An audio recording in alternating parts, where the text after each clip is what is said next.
Good day, ladies and gentlemen, and welcome back to another First Impressions video with yours truly, Metis, on behalf of Kaostv.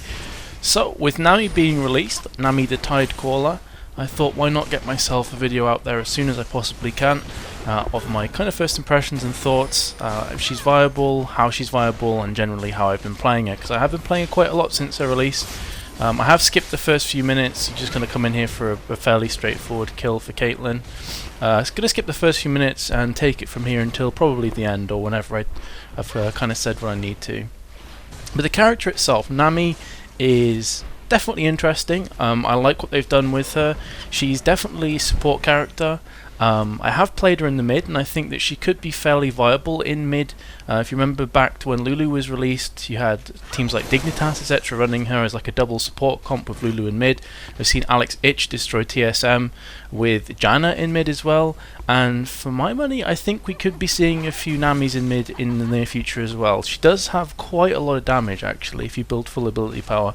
And of course the heal slash damage that is her W is extremely interesting if you max that one out first.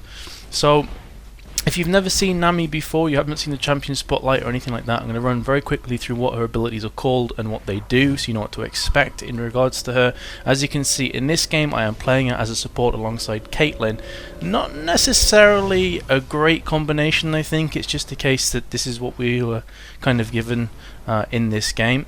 So her passive is Surging Tides. When Nami's abilities hit allied champions, they gain movement speed for 1.5 seconds. So if you do actually heal them, they will get a nice little speed boost on top of that. Her Q is Aqua Prison. It sends a bubble towards a targeted area, dealing 75 plus 0, because I'm not building ability power at the moment, magic damage to enemies, and stunning them for 1.25 seconds.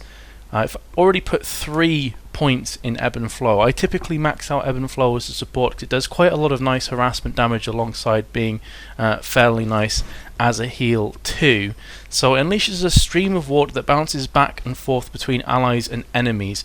At level 3 it heals 125 on an ally hit and will bounce to a nearby enemy champion, and when it does hit the enemy champion it will deal 150 magic damage and bounce back to an allied champion. Depends on which way you kind of go first.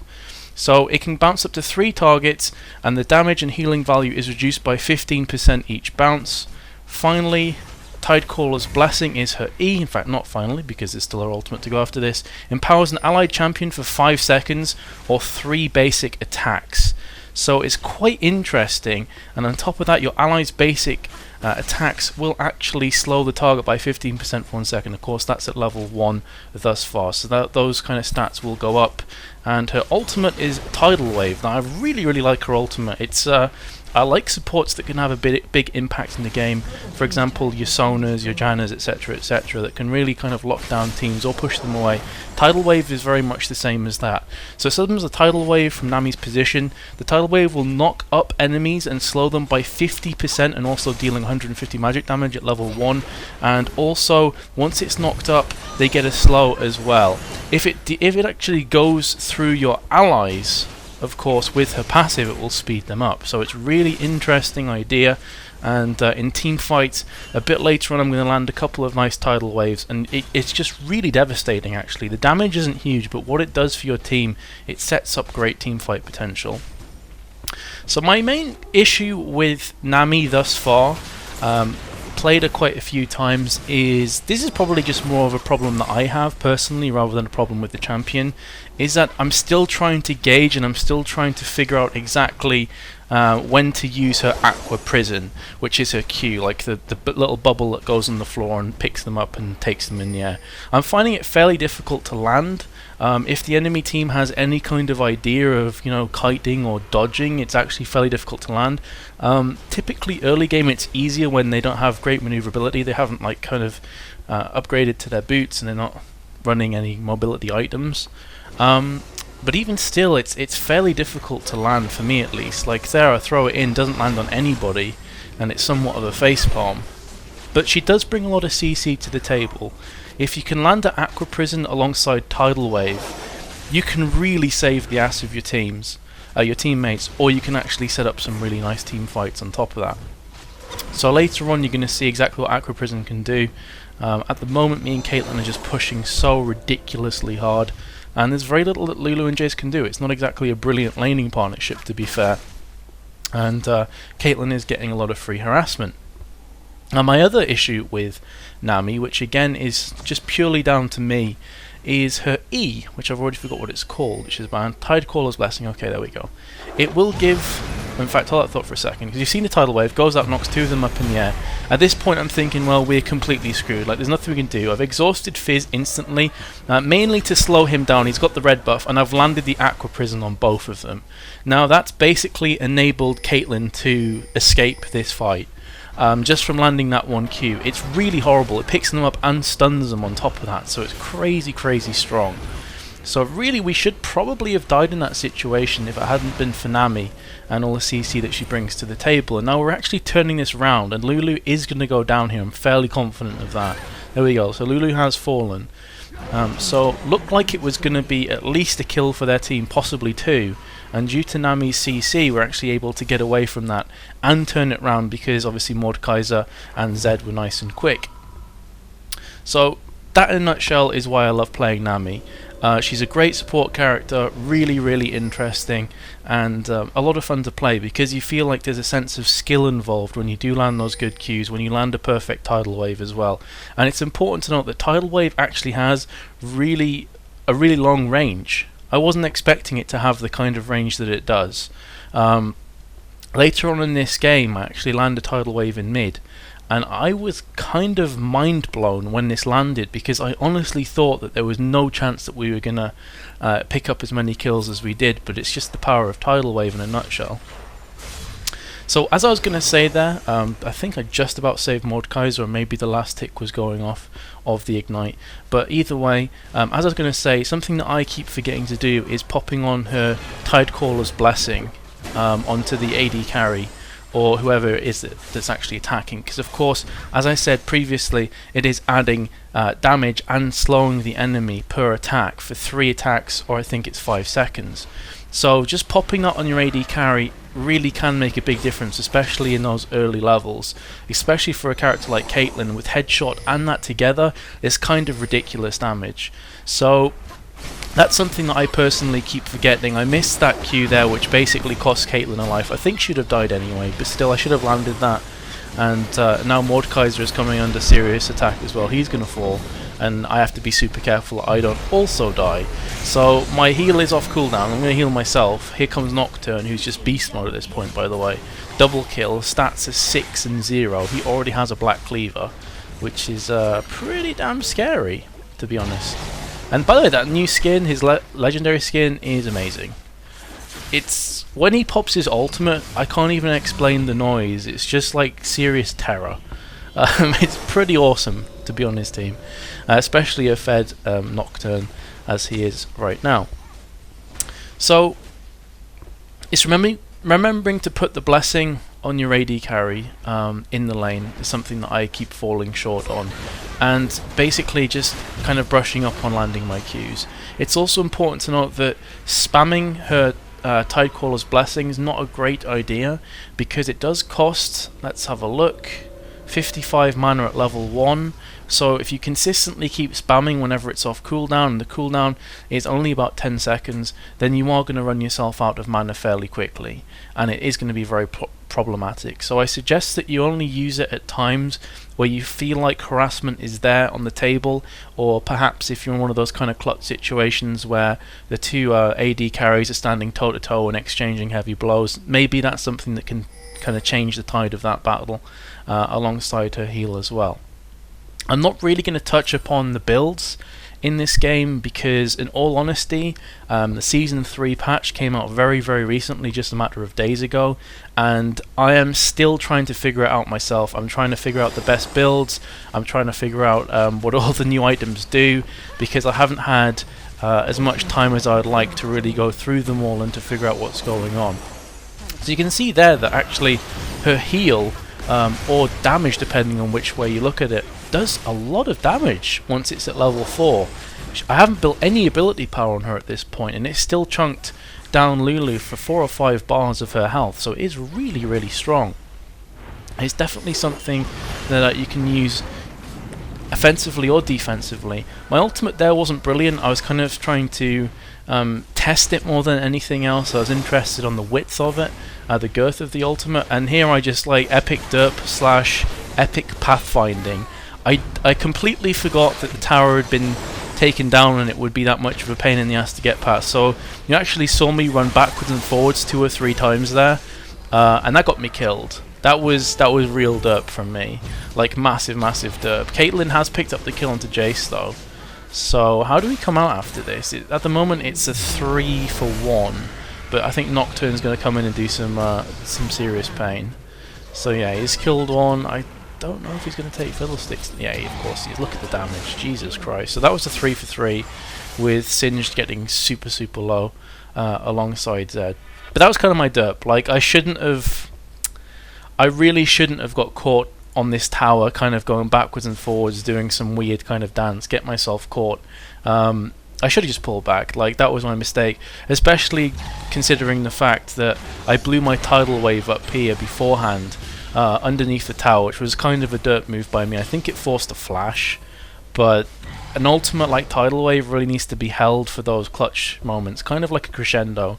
You're not going to see a Sona pop a crescendo underneath the tower, so that was just a poor choice for me. What I will say is, playing a support a few times since Season 3 patch came out, is I really love the I can't remember what it's called, I think it's the Sight Stone, let me have a check, I have bought it here, yeah, it's the Sight Stone. It gives you 100 health and 4 charges and refills of wards.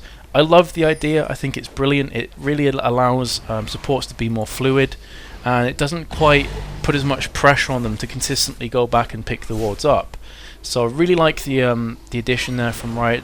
I think it gives a lot of coolness to the support role. This is kind of dangerous from me actually, because I'm hanging around for way too long while both Nocturne and Zed are on extremely low health, and of course the rule is don't chase a Singed, right? He's probably going to kill you. The tower's low as well, so even though there are 3 of us and 1 of him, we're on such low health that there's very little that we can do, plus the fact that we don't have any ward coverage around this area, so for all we know they could have another 2 or 3 players just waiting in the wings. So playing passively, I think at this point I just go back. I'm like, okay, I can't keep the tower myself, I'm just a support, I don't do any damage, so I wait around for a little bit, get a bit of XP, and then pull back and ultimately let the tower fall. There's no point me trying to be a hero there, because I'd have just got myself killed. This is really dumb or ballsy, depending on which way you look at it. I would go and recall on this bush. If Singed should have crept in there, I probably would have died, to be honest. So I think I'll go more dumb than ballsy. It wasn't the smartest of ideas from me. So I'm going to go Reverie first. I still feel that Reverie is a strong item on supports to take first or second. Normally I would also be discussing with the jungler if he was going to go Aegis of the Legion or if I was, but honestly in this game, this is just a normal draft game. This is one of the first games I played with Nami, and I was really testing her out before I went full serious mode into ranks with her. So I was kind of treating this game as somewhat of a test run. But yeah, normally I'd be communicating with the jungler and saying, hey look, you're going to go Aegis, shall I go Aegis, am I going to go Zeke's Herald? What's basically the deal here? So Singed is just so strong. For some reason he hasn't popped his poison though, and he has now. Like, he didn't bother beforehand. I flashed in there and used my Shurelya's Reverie because I was kind of the opinion that we were going to go like balls deep onto Fiddlesticks. I also hit him with my ultimate, but it seemed these two were more content to farm the minions up here, so I was kind of like, okay, that kind of sucks, but at least I hit Singed with my Q and enabled the Mordekaiser and Zed to pick up that kill. Didn't quite catch who got it in the end, but I think it may have been Mord. I don't even know. Either way, it was fairly it was worth it overall. And Caitlyn, oh, I remember this. I was kind of face palming while watching her. She stood at max range, so like she attacks the dragon, he resets. She attacks the dragon, he resets. Like, what the fuck? Just what are you doing? Like, really, what are you doing? Now, the interesting thing as well, obviously, since the new patch, the dragon and minion aggro has been altered, which I really like. So before, if you picked up the Drake, the person that attacked Drake first would keep aggro unless they went out of aggro range, and then you ran the risk of it resetting, blah blah blah. Now it's just whoever's closest. Whoever's closest to Baron, Drake, Blue, whatever the case may be, is going to take the aggro, and they're going to be able to tank that. I really like that change. It doesn't rely so much on resets and all the rest of that kind of stuff. So it's really, really interesting. Plus the fact that if you want to pull Dragon out now of the pit, you're going to have to play a much more kind of clever game. You can't just pull Dragon out willy-nilly. Like, your entire team has to be on the same page now. So it's definitely something else that just factors into League of Legends. Another one of those intricacies that can really affect a game. But either way, so the scoreline at the moment, as you can see, 69. We're ahead by a considerable amount of gold. We have the tower and map kind of presence advantage. We have Drakes down. I think we've got both the Drakes so far, or at least one of them. I can't remember if we got the first Drake. I'm pretty sure we did. And we have some pretty scary fed characters on our team, like Nocturne with 12 and 1. Caitlyn, that build is just... I mean, what can you say about that build? It's interesting. I'll give it that. It's a fairly interesting build. Not one that I personally would try and run. 2 Bloodthirsters without getting like Zeal or anything, or Phantom Dancer or whatever. I mean, it's okay, whatever turns you on, dude. Got lots of lifesteal. I guess that's a positive. But yeah, I mean, we are looking in really, really strong territory. Again, Nami is one of those kind of characters that can really, really influence a game, I feel, already. I haven't played her more than, I'd say, 6 or 7 times, but I can already see that she's one of those kind of characters that is going to influence games big time, like a Sona, like I mentioned earlier. So we kind of have Singe doing his own thing. This is the Ranger tidal wave that I was mentioning before. I fire it through all of us, so it speeds us up and knocks their entire team in the air. Really sets up this team fight for us. I pop Shurelya's now because I'm thinking, okay, while his Ghost is tanking the tower, we can maybe try and get some more kills, but that's not the case. We're more interested in taking the tower down, which is of course completely fine. Getting those global objectives is always a good thing. But yeah, like I said before, the CC she brings to the table is absolutely ridiculous, and it does pick us up some nice kills. Allows Nocturne to really breathe as well, because he doesn't have to worry about diving in deep all by himself. Their lineup's not particularly good. Jace has had a really poor game here. I mean, if you look at his build compared to Caitlyn's is... I'm going to just go out on a limb and say it's a dog shit build. I'm just saying, 2 Bloodthirsters isn't a great build, but Jace only has a Phage and 3 Doran's blades at this point, alongside the Berserker's Greaves, so he's not really doing much. In fact, he's doing pretty much nothing. I remember this point, Singed is like trying to run away from the ace in the hole, and Jace is having none of it. He's got like half HP and he's tanky. He's like, nope, chuck tester, you can die. I literally do not care about you, Singed. A fairly poor ultimate there from Fizz. I popped Shurelya's Reverie just to be sure, and we will get away from that fine. I got another Kindle Gem because my plan at this point was to get Merc Treads next, more than likely, because they have a lot of ability power on their team. They've got Fiddlesticks, they've got Fizz as well, so I'm really not wanting to be on the receiving end of that damage, alongside Singe's Poison, of course, is also magic damage. So I'm going to build Merc Treads next, and then the plan, if the game went on long enough, would be to get the Zeke's Herald, to build it in from Kindle Gem. Another interesting thing which I like is that the Vampiric Scepter no longer costs 450 gold. It now costs 800, I believe. I will... Oh, I can't check that. I tried to go into the shop. Doesn't work in spectate mode. Herp derp. That's my bad. But I'm pretty sure it costs 800 gold. Or 850. It's one of the two. You basically build it out of a sword now. So I like that in a lot of ways. But obviously from this point it's going to cost me a tiny bit more to get the Zeke's Herald. So yes, I have gone back to spawn, picked up a couple wards, but again, the Sightstone will offer me 4. I also wanted to upgrade the Sightstone into the Ruby Stone, I think it's called. The Ruby Sightstone, there we go, Lulu has one. It just gives you another charge and an additional 200 health, so it's a really nice item for support. It's definitely recommended for every support, I think. I can't see why you wouldn't get one. One important thing to note, and I did try this out in the game, and I felt a bit stupid because someone started commenting on it, as League of Legends players will do, of course. Everyone's perfect, no one ever makes mistakes. But you cannot get 2 sight stones. Well, you can get them, but you're not going to get double stack. So for example, you get 4 charges with 1 sight stone. You're not going to get 8 if you buy 2, or at least that wasn't the case when I did it a few days ago. Maybe they've updated that, I'm not sure at this point, but I'm pretty sure it's still the same. So don't buy 2 sight stones. It will not give you 8 charges. Just a heads up there for people that may be wondering, because I made that mistake and I looked like a bit of an ass in doing so.